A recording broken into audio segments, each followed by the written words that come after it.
Bismillahirrahmanirrahim. Assalamualaikum warahmatullahi wabarakatuh.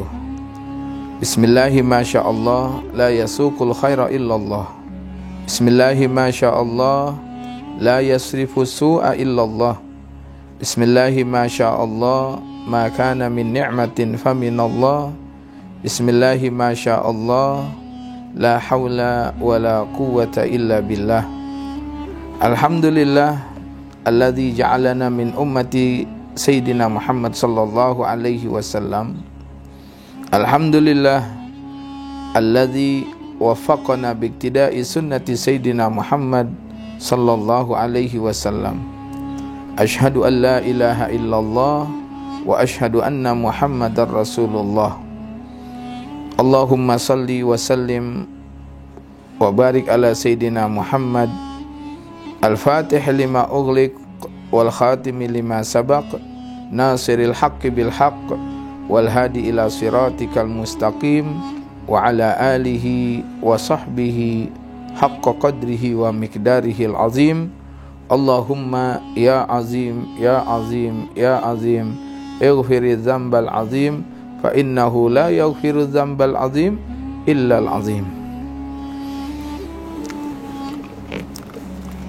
Ma'asyiral musyahidin, semua para pemirsa, santri-santriku yang masih berada di rumah, santri Al-Hidayah, Basmol, Jakarta Barat, serta keluarga dan juga para alumni, serta semua para jamaah Majelis Ta'lim Al-Hashimiyah dan semua para pemirsa. Mudah-mudahan Allah Subhanahu wa ta'ala akan selalu memberikan inayah. Allah selalu memberikan taufik kepada kita, dan insya Allah mudah-mudahan dengan semua itu Allah Subhanahu wa ta'ala akan memberikan pahala yang besar kepada kita pada bulan yang besar dan agung ini dari segala amalan-amalan kita. Amin ya rabbal alamin. Al-Imam Al-Habib Abdullah bin Ali Al-Haddad mengingatkan kita di dalam kitab yang menjadi kajian menjelang iftar ini, pembahasan tentang masalah puasa. Qala rahimallahu ta'ala wa nafa'ana bi fid dharain amin.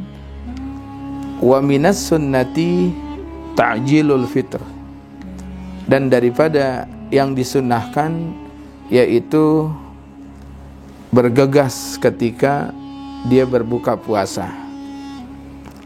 Artinya bergegas dia ketika datangnya waktu ghurub atau maghrib, akhir daripada puasa, maka ketika itu juga disunnahkan baginya itu untuk langsung berbuka. Jadi jangan entar-entaran, jangan merasa ane mah entar habis sembahyang baru buka, ane mah entar habis sembahyang isya, sembahyang tarawih ane masih kuat. Nah, enggak. Sunnahnya orang begitu azan ghurub maka langsung dia batalkan puasanya. Artinya dia iftar. Kalau kita bilang takjil. Nah, ini apa? Jadi ini yang disunnahkan. Jadi itu yang dianjurkan. Jadi bukan entar-entaran. Qala wa ayyakuna 'ala tamr, maka hendaklah dia buka puasa itu dengan korma.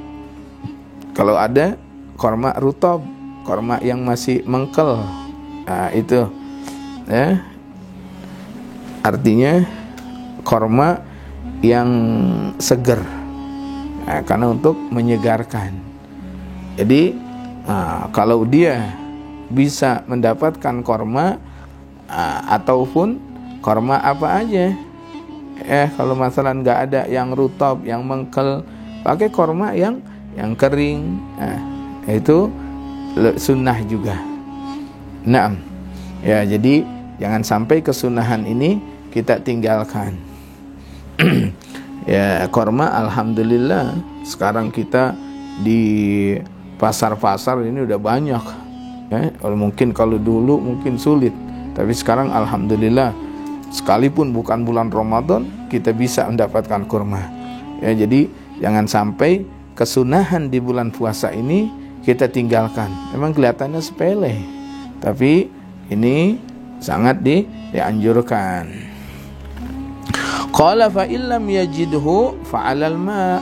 Nah, kalau memang dia kagak ada, enggak punya korma, ya pakai air. Ya, yang kira-kira yang manis, jus atau juga air sirup, Nah, karena biar supaya namanya mulut udah lama itu dia kagak udah lama dia enggak makan, tidak masuk makanan sehingga mulut tuh terasa asam. Jadi ketika didahului dengan yang manis, nah ini juga kan suatu kenikmatan. Nah, ini di samping itu korma juga di hasil penelitian dokter bahwasanya ketika dia berbuka dengan korma itu, ini akan mengembalikan pandangan. Karena bahwasanya orang kalau lama kagak makan, ini pandangannya akan lemah. Dan yang paling cepat itu, vitamin yang paling cepat mengembalikan kejernihan, ketajaman makanan itu adanya di korma itu, vitamin yang ada di korma. Subhanallah.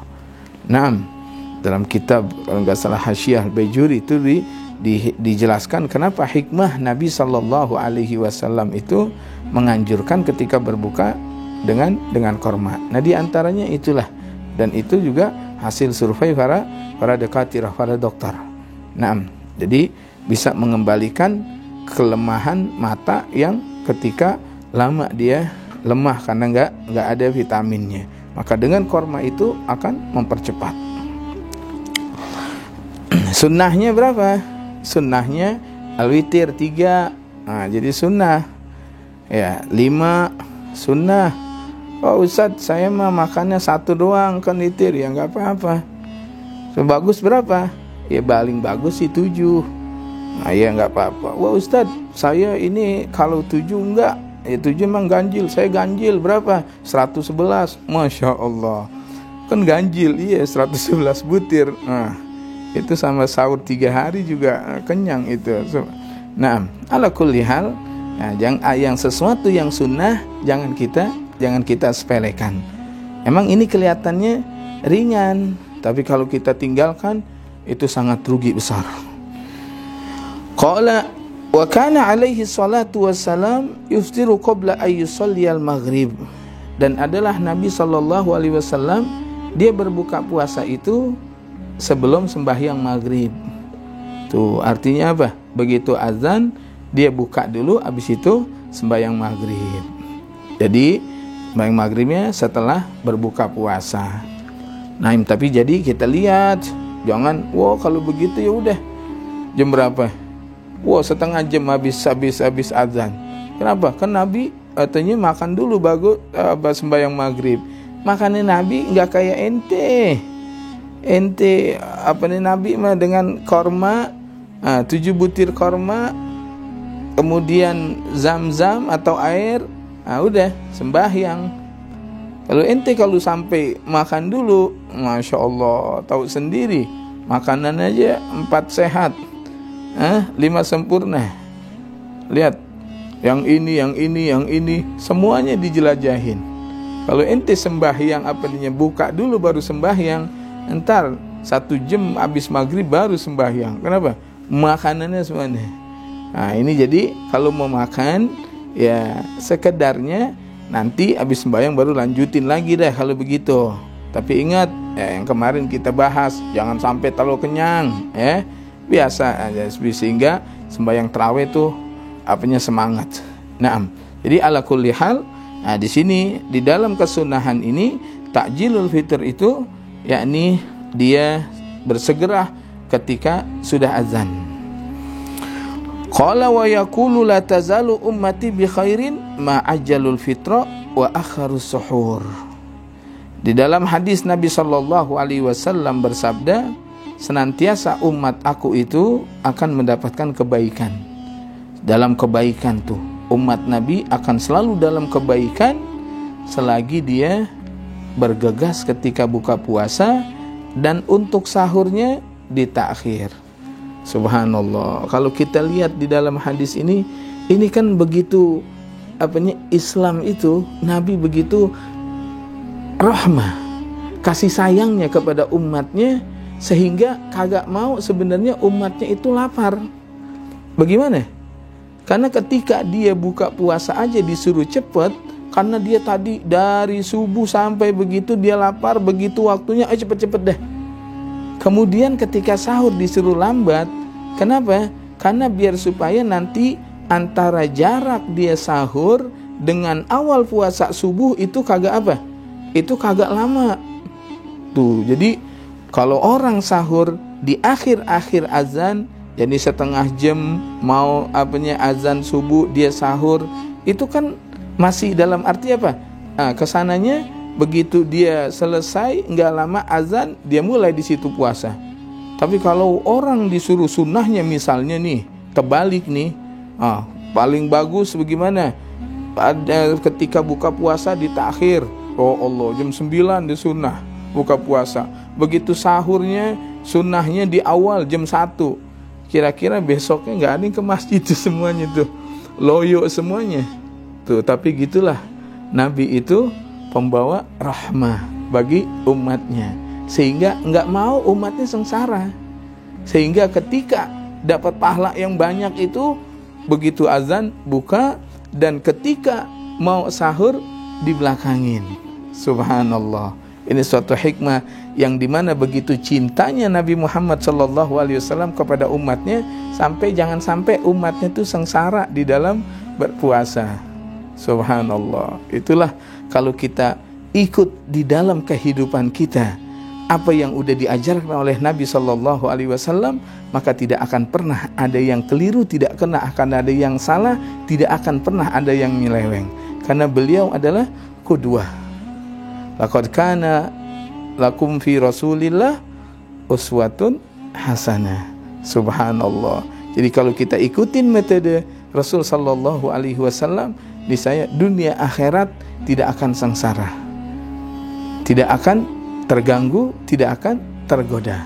Nah, dari sini aja kita lihat bagaimana itu Nabi sallallahu alaihi wasallam mengajarkan kenyamanan dalam ibadah puasa kita, sehingga insya Allah ketika ini orang berpuasa dengan cara begini, insya Allah tidak akan berat baginya.